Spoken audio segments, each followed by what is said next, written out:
guys, so today I'm going to do a MAF test, 5 kilometers. Basically I'm going to do the race for CQ Elite, but because I'm absolutely not ready, I'm going to do a MAF test instead. Played tennis a lot lately, so like every day for 2 or 3 hours. I developed a little, don't know how to call that, let's say kind of injury, skin injury. So I wasn't able to do my proper forehand, so I had to focus on my weakest points like backhand and serves. And actually that turns out pretty good because there was a good leap in progress, so that means it's always a good idea to focus on weaknesses. So it was good fun. The MAF test, so between a little bit after 11, the weather is good, quite cold, I like that, and I will do a run on a rather flat course, a loop that I know very well, and that's it for now. So just back from my 5k time trial, so I did my warm-up 26 minutes, very easy, trying to go from 70 beat per minute to 130 and then 140 as advised by Dr. Phil Maffetone. So basically to try and go as slowly as possible toward the MAF threshold. Then I did my 5k MAF test and the result was 35 minutes. So that's more or less 7 minutes per kilometer. So yeah, not too good, not too bad neither, I suppose. So I've been doing more or less MAF style or anyway low heart rate training for 1 month probably, and a little bit of progress. I probably started at, for the same heart rate, probably started at more or less 8 minutes per kilometers. So yeah, like that on paper that's a huge improvement, but it's always like that when you start that's with such a bad pace. I'm not surprised. I mean, the progress happened in the first few runs already.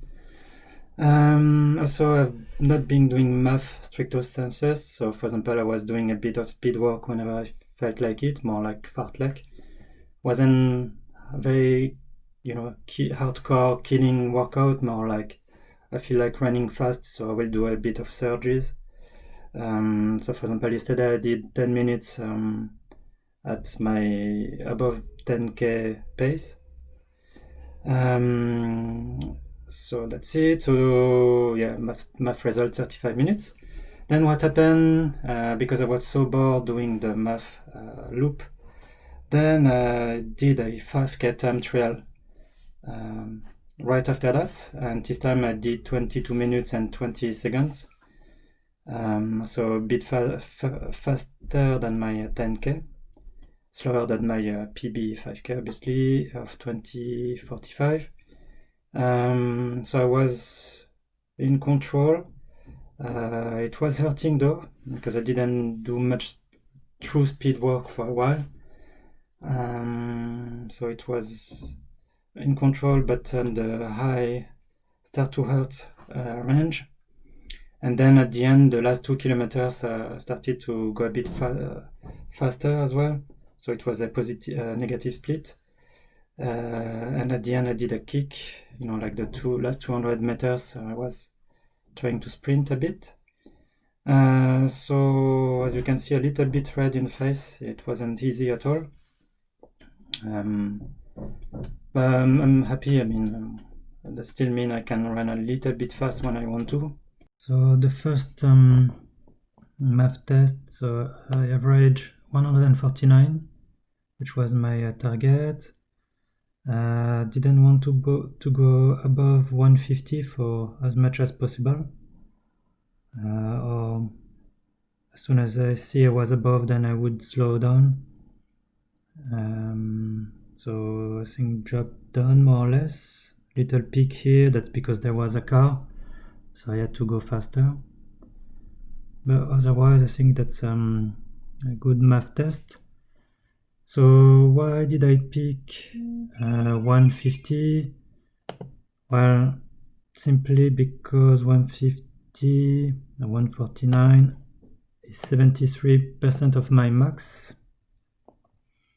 So yeah, because my max heart rate is 206, which is quite high for my age. I think it's just genetic. But anyway, I think because of that, I cannot really apply the MAF formula. 180 minus 42, probably minus 5, because I have not been running for more than 2 years, actually less. And also was suffering from a plantar fasciitis. So basically what they can be seen as a injury. So that would give me a MAF threshold of 133, which for me it's almost impossible.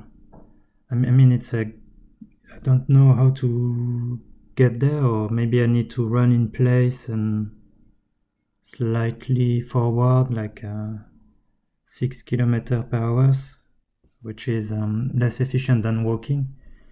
So for me, it's a heart rate that's not really doesn't make really sense, and so I prefer to base my max out of the percentage of max heart rate, or another formula or whatever. But as you can see here, so I was in zone 2 and zone 1. Zone 1 most of the time, a little bit above 150 for almost 50%, but as you can see, it wasn't that dramatic. What else? The cadence, even though I was running so slow, the cadence was surprisingly high, 178 average. The vertical ratio was quite good, and the ground contact time 281 milliseconds, which is okay-ish again for such a slow pace. That could hopefully mean that I've got a good running economy.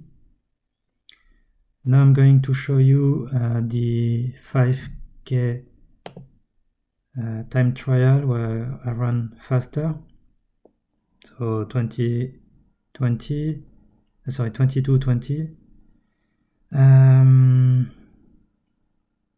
With a bit of sprint at the end. So in control for most of the race, and then I started to increase the pace at the end, and then the heart rate as well. So everything is good, green, or in this case blue. So cadence 178 again. So that's very strange. That means whether I run at 8 kilometers or almost 14 kilometers per hour, the cadence for me stays the same. It's just the length of the stride that increase. Vertical ratio even better. Ground contact time not too bad, 246 milliseconds on average. So you see, I didn't feel too toasted, and indeed Garmin saying it was hard, but only a 4 out of 5 in terms of aerobic effort. I use some anaerobic power to because again, when I'm in zone 5